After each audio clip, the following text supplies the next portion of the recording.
Checking in just minutes after an instant classic wrapped up in Knoxville, Tennessee, as the Dogs beat the Volunteers 44-41 to extend their winning streak over the Tennessee Vols to 9 consecutive games. I told you guys from the very beginning that Gunnar Stockton was not going to be the problem. I have not been worried about him at all. And today, the young man showed up and played really well. There's really nothing that happened today that you could lay at his feet. The Dogs have shortcomings. They have things that they need to work on across the board, offensively, defensively. We'll get to those in just a second. But as far as this narrative that's been out there about Gunnar Stockton and he's the problem, he's not. I told you guys, he's a winner. And today, the Dogs won because of Gunnar Stockton. And they won because what you saw on display today, especially there in the second half when it had to be done in the overtime, that's who the Dogs are. That's who they are. And that is going to mean something for the future. But real quick, let's just touch base on Gunnar, because I'm looking at the box score here. 23 of 31, didn't put the ball in harm's way, over 300 yards passing, 2 touchdowns through the air. Now, he also did some work with his legs, touchdown on the first drive. The Dogs go right down and answer. He played about as well as you can play. Again, any shortcomings he had were not necessarily his. It was because the offensive line really, really struggled today. I mean, if you want to point to something that was the biggest issue for Georgia, and there were issues all over the field, so just know that. But the offensive line play today looked good at times when certain people were in there, and it looked atrocious at other points. The right tackle spot is a real problem. The right guard spot, it's bright. There's a bright future there, but we're playing freshmen. And as long as those young men are having to play, there are going to be freshman mistakes. There's no two ways about it. But in terms of the right tackle position, I don't know, as I make this video, what happened to Ernest Green and why he couldn't play. But when he's not in the game, Georgia is not very good. I don't know why Bo Hughley was not in the game more. When he was in there, things looked okay, especially there late in the game. But when Michael Uni was in there, there's a lot of work that has to be done, and it was not good enough, not by a long shot. So that has to get fixed one way or another. Again, any issues that you saw in Gunnar getting hit from the blind side, the fumble, whatever it was, down on him. Monroe Freeling just straight gets beat, gets whipped like a dog on that play. Not sure how you let that happen. Anything that didn't go the way it was supposed to, it was because his offensive line failed him. So moving along here, though, the defense, they didn't play the run great all day. That was one of my biggest keys to the game, probably the biggest key to the game. They played it okay at times, and at times it looked really, really not good. 5 yards a pop, 6 yards a pop consistently. And that's why Tennessee was in the game. That's why they were able to do the things that they were able to do today, the success that they had. The defense must improve there. But the area of defense that worries me more is that Georgia could not win in the pass rush game without bringing extra bodies.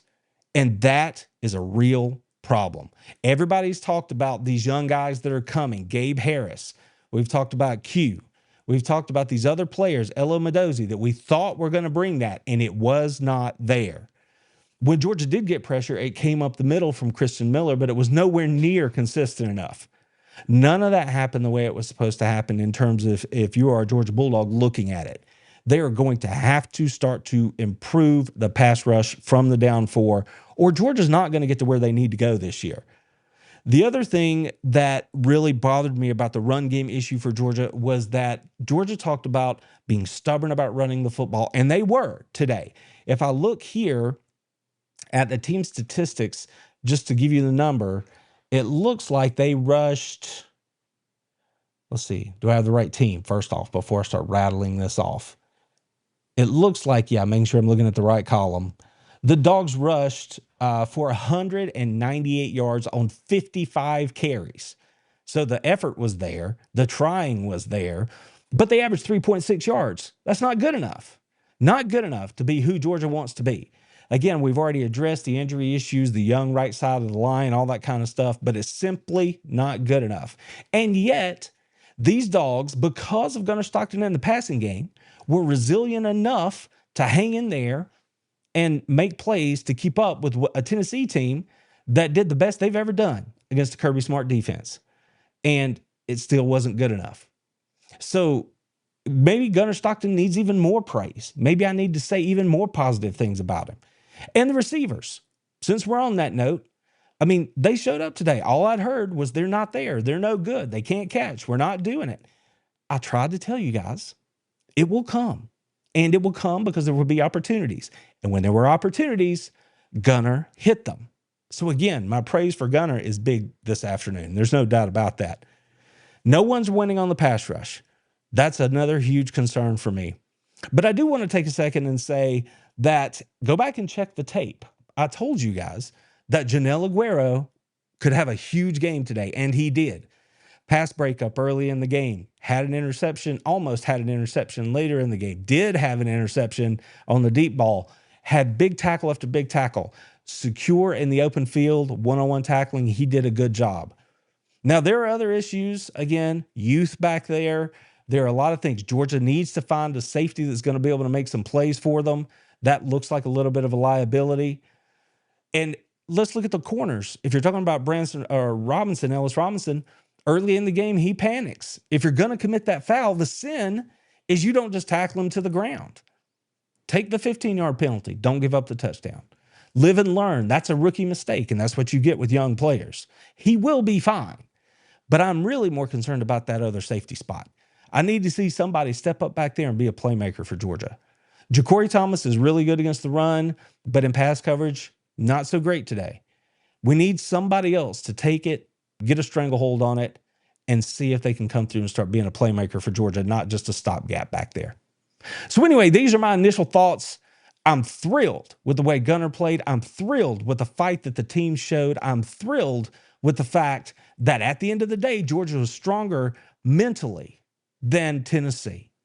That kick that they missed to win the game at the end of regulation, you could see it on the kicker's face. Bug eyes while he was on the sideline, bug eyes on the tight shot before he took the kick, pushed it right, and the rest is history. Oh, one more thing about Josh McCray and the touchdown to win the game. I spoke all spring about why it was important that he was at Georgia, what role he would play, and we saw it today. Absolutely. So I'm thankful he's here. I'm thankful the Dogs get the win. I am thrilled to say to hell with Tennessee and ask you, how about them Dogs? 9 straight over the Volunteers. I'll see y'all next time. Go Dogs! Told them, how about them fucking Dogs? That's what I told them.